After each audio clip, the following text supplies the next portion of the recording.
Hey guys, চলে এসেছি 18ই ডিসেম্বরে রাজস্থানে কাটানো আরও একটা দিনের ব্লগ নিয়ে। তো ব্রেকফাস্ট সেরে নিয়ে প্রথমেই চলে গেছিলাম সাভারিয়া সেঠজি কৃষ্ণা মন্দির।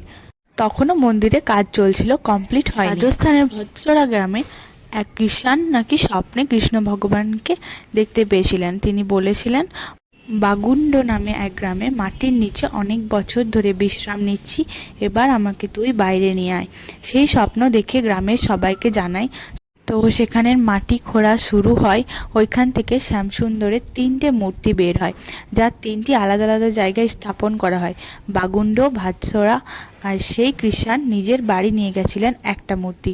সেখানেই এই মন্দিরটা নির্মাণ হয় মান্ডলিয়া গ্রামে। সাভারিয়া সেঠজি নামে প্রসিদ্ধ এই ধাম।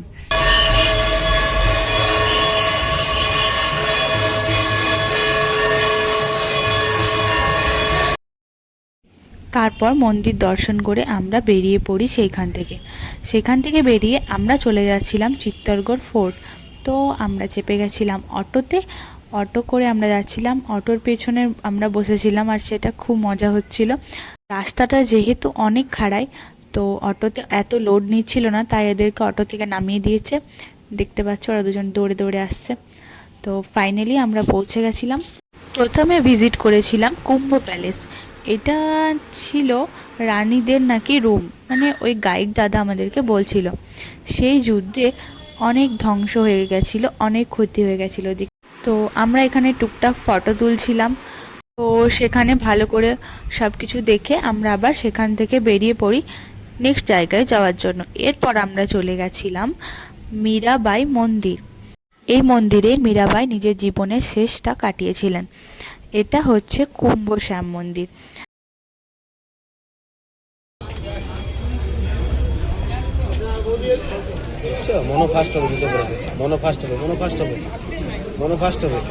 দিদি ভাই লাস্ট মনোফাস্ট কে ফরওয়ার্ড তো লাস্ট করে দিলে তুমি ভিডিওটা করেছিস। তারপর আমরা চলে যাই বিজয় স্তম্ভ। এখানে 9টি ফ্লোর ছিল। এখানেই 3বার সেই জহর হয়েছিল, অগ্নিকুণ্ডে ঝাঁপিয়ে দেওয়ার যে নিয়মটা ছিল সেইটা। তো প্রথমবার 1303 সালে রানী পদ্মিনী 16,000 স্ত্রী আর বাচ্চাদের সাথে এই জহর করেছিল। 1535 সালে মহারানী কর্ণাবতী 13,000 স্ত্রীকে নিয়ে এই জহর করেছিলেন। লাস্ট জহর হয়েছিল 1567 সালে রানী ফুলকোভার 1000-এর বেশি স্ত্রীকে নিয়ে আগুনে ঝাঁপিয়ে জহর করেছিলেন। তারপর আমরা ত্রিমূর্তি দর্শন করে আমরা চিত্তরগড় ফোর্ট থেকে নিচের দিকে নেমে আসছিলাম। তো দেখতে পাচ্ছ রাস্তাটা কতটা সুন্দর লাগছিল দেখতে। এই যে চিত্তরগড় ফোর্টের মেন গেট থেকে আমরা বেরিয়ে পড়েছি। তো এখানে অটোতে বসে আমাদের মনে হচ্ছিল যে আমরা যতটা আগের দিকে এগিয়ে যাচ্ছি, ফোর্টটা যেন আমাদের সাথে সাথে সামনের দিকে এগিয়ে আসছে। তো এটা বেশ ভালো লাগছিল। তো তারপর আমরা এখানে ক্রস করি মহারানী পদ্মিনী মল। তো মলের ভেতরে যাইনি, বাইরের থেকে আমরা দেখেছিলাম মহারানী পদ্মিনী মল।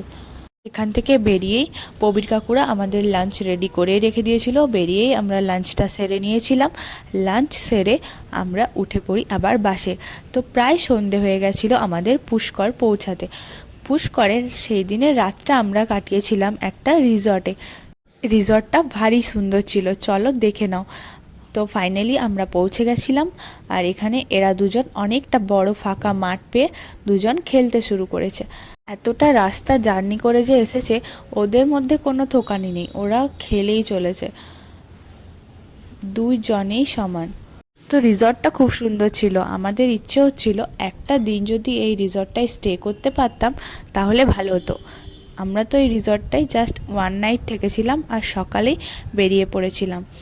তো তারপরে আমরা রিসর্টটা ঘুরে দেখতে গিয়ে দেখি এরা দুজন এদিকে পকোড়া, চিজ বল অর্ডার করে দিয়েছে। তো সেগুলো টেস্ট করে তারপর চলে গেছিলাম রুমে। তো ব্লগগুলো ভালো লাগলে আমার চ্যানেলটাকে সাবস্ক্রাইব করে দাও, আর ভিডিওটাকে একটা লাইক করে দিও।